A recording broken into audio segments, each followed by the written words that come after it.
regocijarnos por cada uno de los hermanos que desde su casa han podido también participar a través de la oración y de esta manera pues estar en contacto, hermanos, en la medida de que las circunstancias nos lo permiten. El día de hoy quiero compartir un mensaje que le he puesto como título, Sí, Señor. Hermanos, déjenme decirles a manera de introducción lo siguiente. Vivimos, hermanos, en un país muy hermoso. México es un país sin duda hermoso, es un país bello. Pero, hermanos, México es un país que tiene un serio problema. Y un serio problema, hermanos, ¿verdad? Tenemos los mexicanos, y es el hecho de que un gran número de mexicanos no sabemos obedecer instrucciones. Dicen las autoridades que el COVID ya podría haber disminuido si no fuera por nosotros. Las autoridades nos dicen quédate en casa y salimos a la calle. Nos dicen ponte un cubrebocas y estornudamos para todos lados. Nos dicen si vas a toser usa el estornudo de etiqueta o cúbrete con el antebrazo, pero tosemos para arriba, para abajo, a la derecha y a la izquierda, ¿verdad? Y la verdad es que somos así, hermanos. De alguna manera la cultura del mexicano es así. Desde niños, ¿verdad? Desde niños vamos creciendo de esa manera y pensamos que no nos va a pasar nada, pensamos que no nos va a ocurrir nada hasta que nos ocurre, ¿verdad? Y cuando ya nos ocurre, pues entonces ya nos lamentamos y decimos si hubiera hecho caso. Bueno, quiero que pensemos, hermanos, en un soldado. Quiero que pensemos en las personas que están involucradas en la milicia. Las personas en la milicia, hermanos, están educadas de una manera en la que cuando su general o su capitán o la autoridad o su mando, ¿verdad?, que está bajo este soldado, esa tropa, o bajo ese soldado, hombre o mujer, hermano, recibe una instrucción, esa persona lo único que dice es sí, Señor, sí, Señor, sí, Señor. Y de inmediato se dispone, hermanos, a llevar a cabo aquella tarea o aquella responsabilidad que su superior le está ordenando, le está mandando, ¿verdad? Lo cual puede traer buenas consecuencias para esta persona. No digo que no haya momentos en el que un soldado no decida hacer su propia voluntad, pero no es lo común. Son personas adiestradas, son personas capacitadas para eso. Y afortunadamente, hermanos, este tipo de personas, ¿verdad? Dada la disciplina bajo la cual ellos están pues educados o han sido adiestrados, suelen ser personas disciplinadas, hermanos, en gran parte de su vida. Y la pregunta en esta tarde es, ¿qué pasaría si nosotros como hijos de Dios también estuviésemos acostumbrados, ¿verdad?, a que cuando Dios por medio de su palabra nos da una orden o una instrucción, nosotros simple y sencillamente digamos, sí, Señor?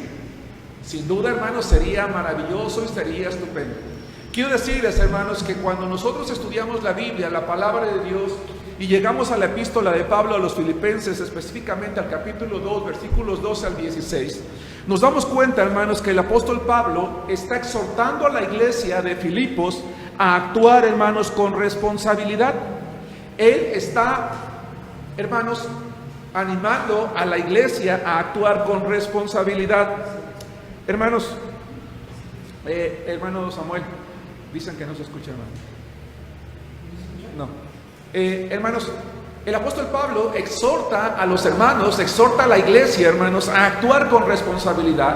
Y el apóstol Pablo en estos versículos les va a decir por lo menos 4 cosas en las cuales él espera o esperaba en aquel entonces que la iglesia respondiera, sí, Señor. De tal manera que cada uno de nosotros que estamos aquí en esta tarde, hermanos, en la medida en la que vayamos leyendo estos versículos, hermanos, Dios espera que nosotros digamos lo mismo, sí, Señor. El día que la iglesia, que yo, que tú, y perdón que empieza por mí, aunque sé que en cuestiones de etiqueta no es lo común, ¿verdad? Pero en esta ocasión permítanme hacerlo. El día que yo y que tú, o que ustedes y que yo aprendamos a hacerlo, vamos a ser una iglesia más disciplinada. Bien, punto número 1.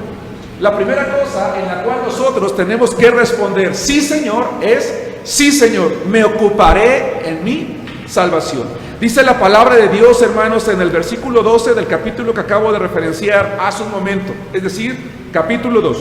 Dice la palabra de Dios: por tanto, amados míos, como siempre han obedecido, no como en mi presencia solamente, sino mucho más ahora en mi ausencia, ocúpense en su salvación con temor y temblor. Porque Dios es el que en ustedes produce así el querer como el hacer por su buena voluntad. Hermanos, pensemos en un soldado. Un soldado, decía hace rato, es una persona adiestrada para el trabajo. Desde el rango más pequeño hasta el rango más elevado, los soldados son personas adiestradas y capacitadas para el trabajo.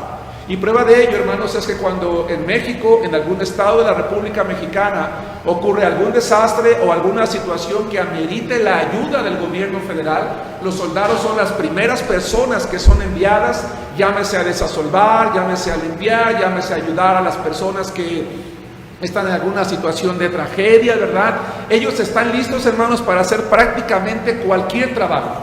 Pero no solamente están listos, hermanos, para realizar cualquier trabajo, sino que son personas que están listas para trabajar, ¿verdad? O para pelear prácticamente en cualquier terreno.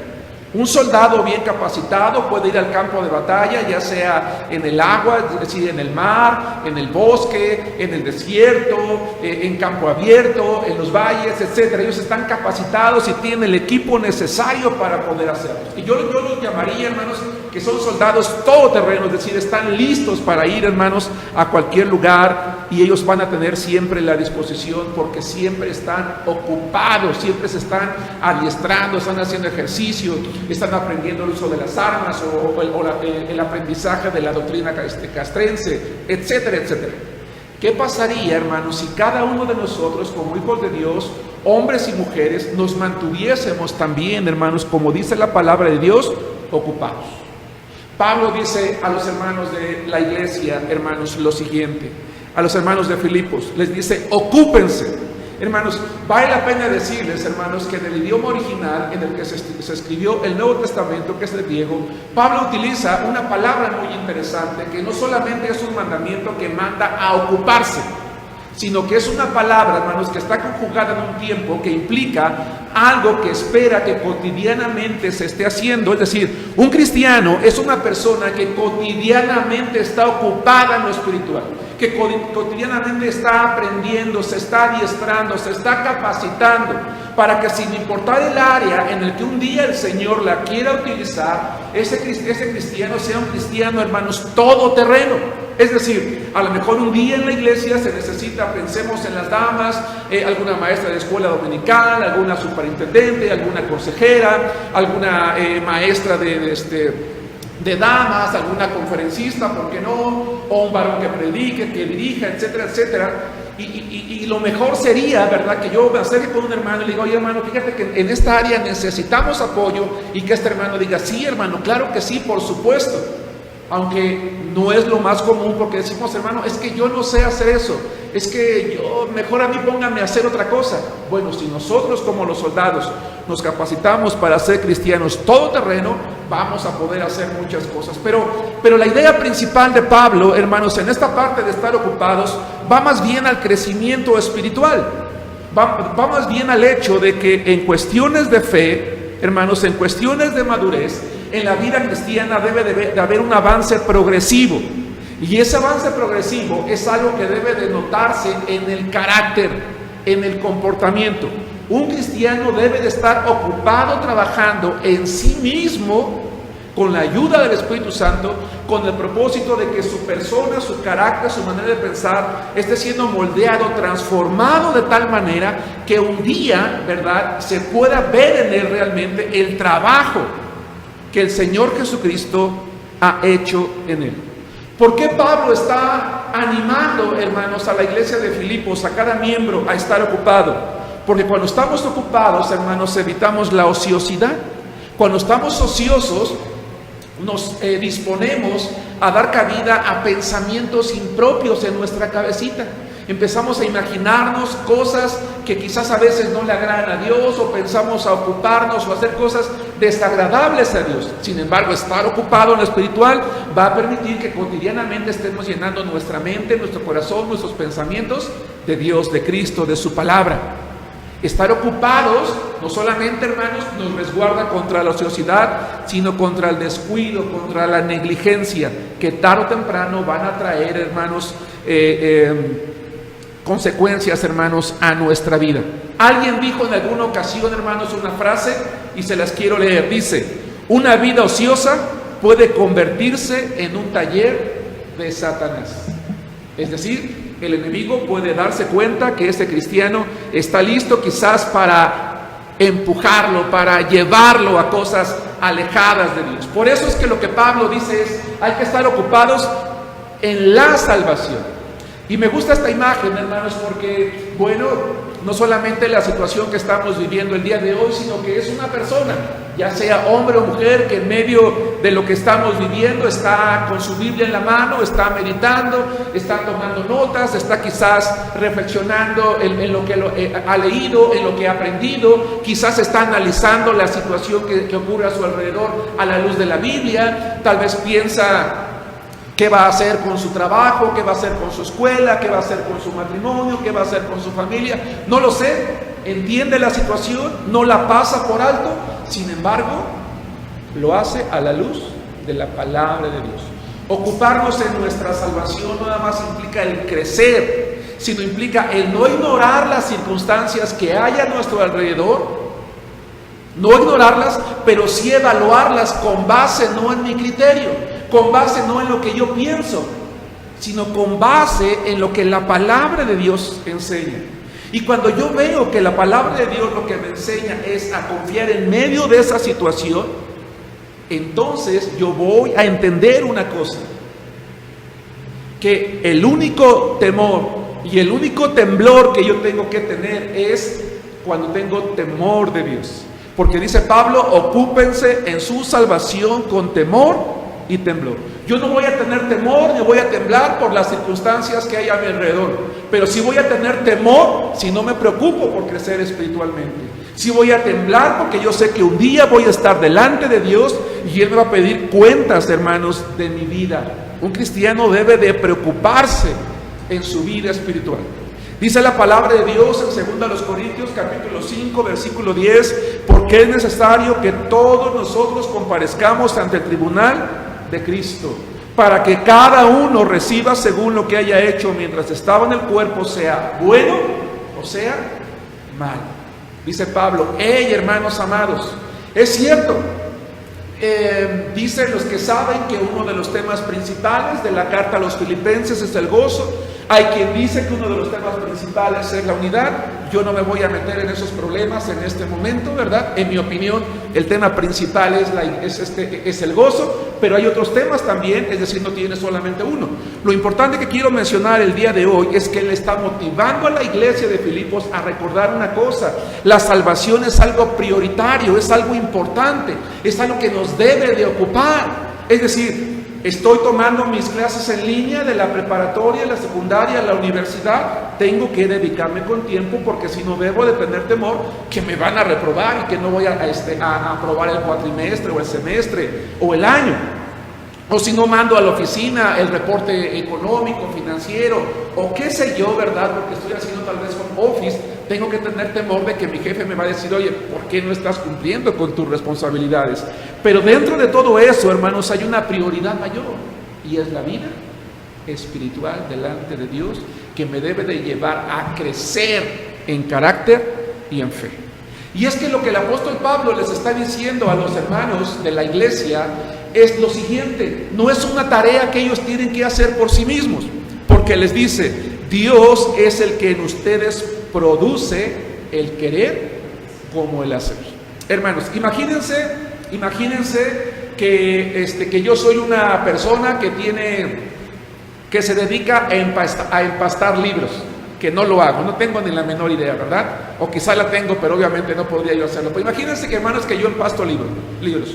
Ustedes tienen una Biblia muy bonita y me dicen: ¿sabes qué? Quiero que me empastes esta Biblia. Y digo: claro que sí. Ven en 3 días. Y vas al tercer día y la revisas y te das cuenta que las hojas quedaron pegadas, que la pasta, ¿verdad?, está chueca, que me pediste que escribiera tu nombre completo y un verso de la Biblia y me comí 2 palabras. Y tú me dices: oiga, señor, mire, es que las hojas están, mire, como encimadas, quedaron aquí como chuecas, no se puede ni abrir. y mire, el texto no está bien alineado y además se comió usted 2 palabras y le digo, ay hombre, pues no pasa nada, o sea, te sirve, o sea, mejor que como tú me la trajiste, sí está. O sea, pues sí pasa, o sea, no fijándose ni se nota. Oiga, pero ¿cómo cree? Este no es un buen trabajo. Usted me cobró por un buen trabajo. Yo te digo, mira, hombre, así pasa, hombre, así llévatela, no pasa nada. Es más, la siguiente te hago un descuento. ¿Volverían ustedes conmigo a traerme otro trabajo? Obviamente que no. Dios, dice Pablo, es el que en ustedes produce. Y la palabra produce en griego es una palabra que significa eficiencia e intensidad. Es decir, Dios actúa de manera muy eficiente en cada uno de sus hijos a través de su Espíritu Santo, provocando en ellos con intensidad el deseo de ocuparse en lo espiritual, para que el cristiano no asuma solo la importante tarea de crecer espiritualmente, que no es fácil. Aquellos creyentes que tenemos tiempo del Señor sabemos que hay cosas que no son fáciles de aguantar, de soportar, de obedecer o de enfrentar, según la circunstancia en la que nosotros estamos viviendo. Y quizás en ese sentido, en algún momento de la vida podemos decirle a Dios, Señor, es que yo no pude hacerlo. Señor, es que lo que tú me pediste yo no lo pude llevar a cabo, Señor, porque francamente era muy difícil. Si alguien me hubiera ayudado, si alguien me hubiese ido abriendo las puertas, me hubiera enseñado cómo. Y entonces Dios, como el dibujo que está presentado aquí, ¿verdad?, representando la mano, sabemos que Dios no es un espíritu, no tiene cuerpo, pero metafóricamente hablando, ¿verdad?, vemos cómo esa mano va colocando los escalones. ¿Sí se dan cuenta? Para que la persona vaya ascendiendo. Es lo que hace Dios.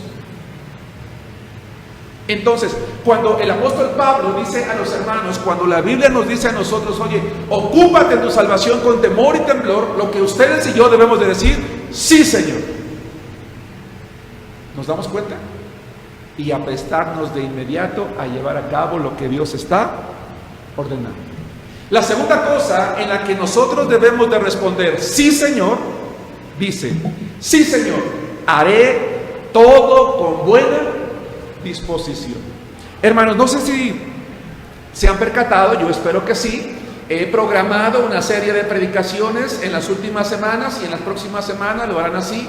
Ustedes saben que me gusta con tiempo tener definidos los temas que voy a predicar para poder tener una secuencia. Si bien es cierto, las predicaciones de domingos y miércoles no son secuenciales, estoy tratando de que los temas puedan irse amarrando. El día de hoy, hermanos, quiero hablar entonces como punto número 2 acerca de la actitud con la que nosotros tenemos que estar haciendo las cosas para Dios. Voy a leer el siguiente verso, es el versículo 14, es decir, Filipenses capítulo 2, versículo 14. De allí no nos vamos a mover. Yo voy a leer otros pasajes, pero solamente los voy a referenciar. Usted va a tener que escucharlo. Dice así la palabra de Dios: hagan todo sin murmuraciones y contiendas. Sí, Señor. Hermanos, ¿quieren que les diga una cosa? En cada iglesia tenemos personas que han terminado o en algún momento de la vida van a terminar en conflicto. En cada iglesia. Yo no conozco una iglesia, no creo que haya una sola en la que tarde o temprano no haya o no hayamos hermanos que tarde o temprano vamos a tener algún conflicto, porque algo ya no me gustó. De hecho, esto estaba pasando ahí en la iglesia. Más adelante, en el capítulo 4, dice Pablo: ruego a Evodia y a Síntique que sean de un mismo sentir en el Señor. O en palabras más sencillas, dice Pablo: hermana Evodia, hermana Síntique, pónganse de acuerdo. Ustedes son cristianas. ¿Qué hacen peleando? ¿Qué hacen discutiendo? En eso no hay bendición. Hermanos, no es lo ideal que ocurra en la iglesia. Lamentablemente ocurre. Pero para que no ocurra, nosotros tenemos que practicar dos cosas. Nunca debemos hablar mal de nadie y nunca debemos de estar discutiendo por todo. Vaya nuevo.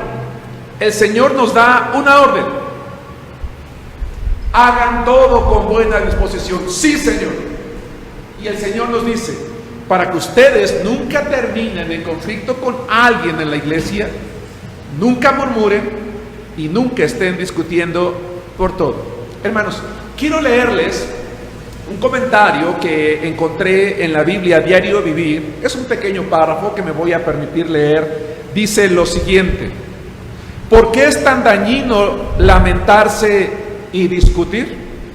Si la gente se entera de que los miembros de una iglesia siempre discuten, se lamentan y murmuran, obtendrán una impresión falsa de Cristo y del Evangelio. La creencia en Cristo debería unir a todos aquellos que confían en el Señor. Si su iglesia casi siempre está discutiendo y lamentándose, pierde el poder unificador de Jesucristo. Deje de discutir o de lamentarse dentro de la iglesia en cuanto a personas y condiciones y permita que el mundo vea a Cristo. Ah, caray, qué interesante lo que dice este devocional. Es decir, comportémonos como lo que somos. ¿Qué somos? Cristianos. Hermanos, esto significa entonces que es importante que en la iglesia yo haga cosas. Es importante que yo haga cosas en la iglesia. Es bueno que haga cosas en la iglesia y debo de hacer cosas en la iglesia. Pero lo importante no es que yo haga. Lo importante es la actitud con la que lo haga. Es decir, que todo aquello que yo hago en la iglesia genere en las personas armonía. Hermanos, este edificio, no sé si se alcanza a ver con claridad, hermanos, es un templo bautista con un jardín impresionante, hermanos. ¿Qué daría yo por tener unas instalaciones grandes, verdad? Con jardines, con estacionamiento y unas instalaciones muy bonitas y muy grandes, y oro a Dios para que un día las tengamos. Pero si los miembros no tenemos armonía porque discutimos, entonces lo que estamos haciendo no va a tener gran repercusión en mí, en los hermanos. La contienda es negativa, la murmuración es negativa. Por eso la orden de Pablo es: hermanos, hagan todo. Escuchen esto, la orden de Pablo en este versículo, hermanos, que nosotros acabamos de leer y que es muy interesante. Hagan todo con buena disposición. Sí, Señor. Segunda cosa. 3. Pablo dice en el versículo 15 de Filipenses capítulo 2, para que sean irreprensibles y sencillos, hijos de Dios sin mancha, en medio de una generación maligna y perversa, en medio de la cual resplandecen como luminares en el mundo. Sí, Señor, brillaré en el mundo. Ah, hermanos, qué hermoso. En el mundo las personas brillan porque ganan diplomas de primer lugar, porque tienen el mejor promedio en la facultad, porque son los más exitosos en la oficina, porque su negocio es el que tiene mejor rendimiento económico, porque el trabajo que hace el obrero, que hace el carpintero, que hace el artesano o el servicio que da el comerciante es el mejor, y la gente dice: mira, si tú quieres un día un buen sastre, ve a tal persona, porque ese señor es muy bueno. Eso es bueno y es algo que todos deberíamos de buscar un día, ser los mejores, hermanos, en todo aquello que nosotros hacemos, sea pequeño o sea grande. Pero hay una sola cosa en la que tenemos que brillar, y es en cuanto a la fe, es en cuanto al testimonio de Cristo. Y para ello necesitamos ser irreprensibles, personas sin defecto, que no merecen censura, que nadie encuentre una sola razón, hermanos, entre muchas, para señalar a esa persona. Y que entre muchas personas, hermanos, nosotros seamos aquellos individuos, ¿verdad?, que brillamos. Me gusta la palabra que utilizó el apóstol Pablo. Dice irreprensibles, pero también dice sencillos. Y sencillos no se refiere a humildad, no se refiere a una persona tratable. No, la palabra sencillos, akeraios en griego, hermanos, es una persona que es pura, que es ingenua, que es sincera, que es inocente, que no está envuelta en lo malo. Voy a leerles una serie de pasajes que ilustran, porque utilizan la misma palabra, sencillos. El primero se encuentra en Mateo capítulo 10, versículo 16. Se los voy a leer, no lo busquen. He aquí, dice el Señor Jesucristo, yo los envío como ovejas en medio de lobos. Sean pues prudentes como serpientes y sencillos como palomas. Una paloma, hermanos, es símbolo de paz. Es alguien de quien no esperas un daño, un perjuicio. Romanos 16, 19 dice, porque su obediencia ha venido a ser notoria a todos. Así que me gozo de ustedes, pero quiero que sean sabios para el bien e ingenuos para el mal. Esa palabra ingenuos, akeraios, es la misma que utiliza Pablo para traducir sencillos. ¿Sí me explico? Es la misma. En griego la misma. Pablo la utiliza o se traduce en Filipenses como sencillos, hermanos, y en Romanos se traduce como ingenuos, porque es una persona que no tiene malicia. Y por eso es también irreprensible, que no anda buscando hacer travesuras para acabar pronto. Entonces, para brillar en el mundo, necesitamos ser irreprensibles, ser sencillos y ser sin mancha. Porque el propio Señor Jesucristo nos dijo en Mateo 5:14, ustedes son la luz del mundo. Sí, Señor, allí está la responsabilidad. O Mateo 5:16, así alumbre su luz delante de los hombres para que vean sus buenas obras y glorifiquen a su Padre que está en los cielos. ¿Quién, hermanos, no puede recordar lo que Pablo escribió en su primera epístola? Bueno, no es que haya una segunda epístola a los Gálatas, sino que se cree que la epístola a los Gálatas fue la primera epístola escrita por Pablo, aunque algunos dicen que es tesalonicenses. Vámonos el día de hoy por Gálatas.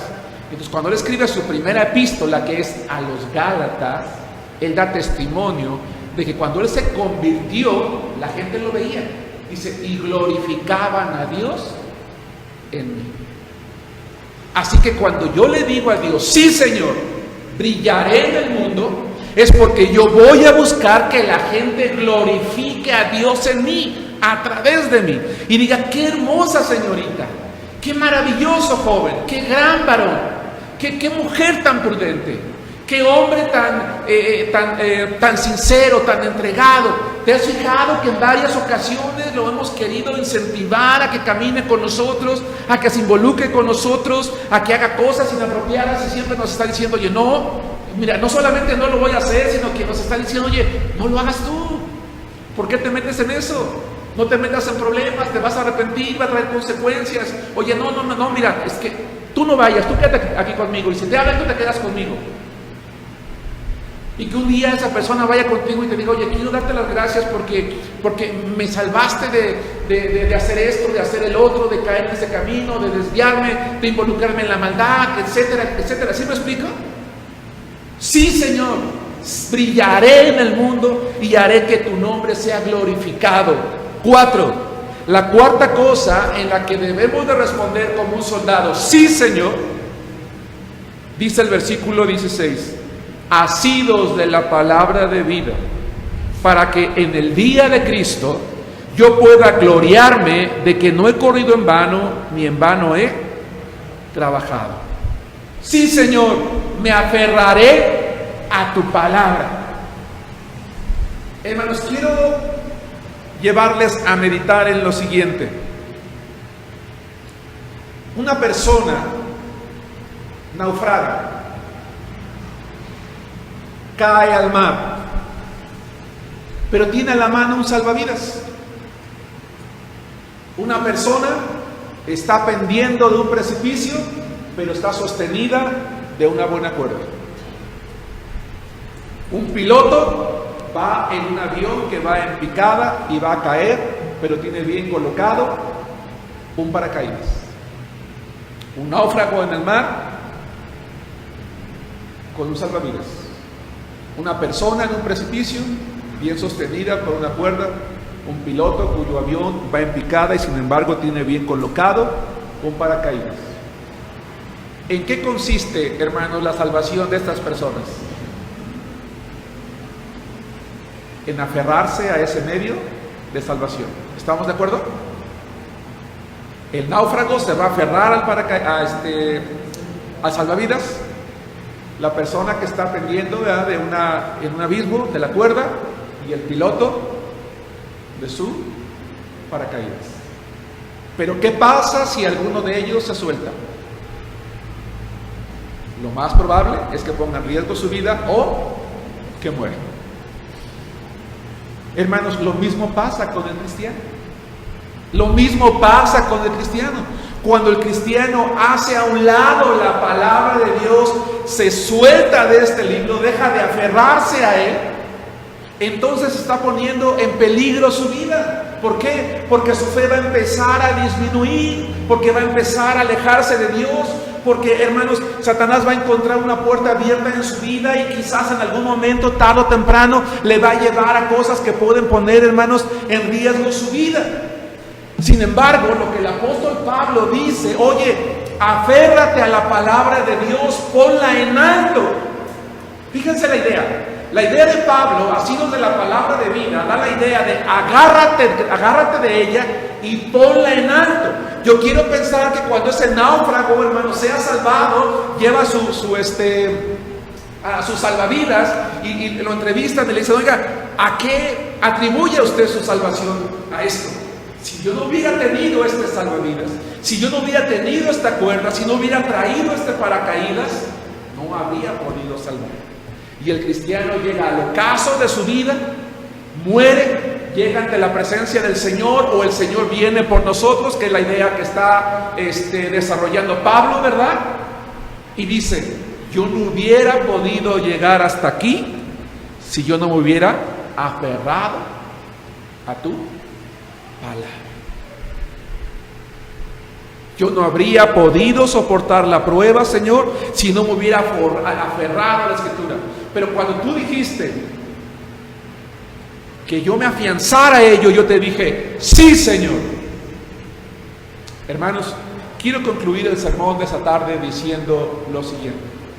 Bien valdría la pena que nosotros, como hijos de Dios, recordáramos una cosa: también somos soldados de Cristo.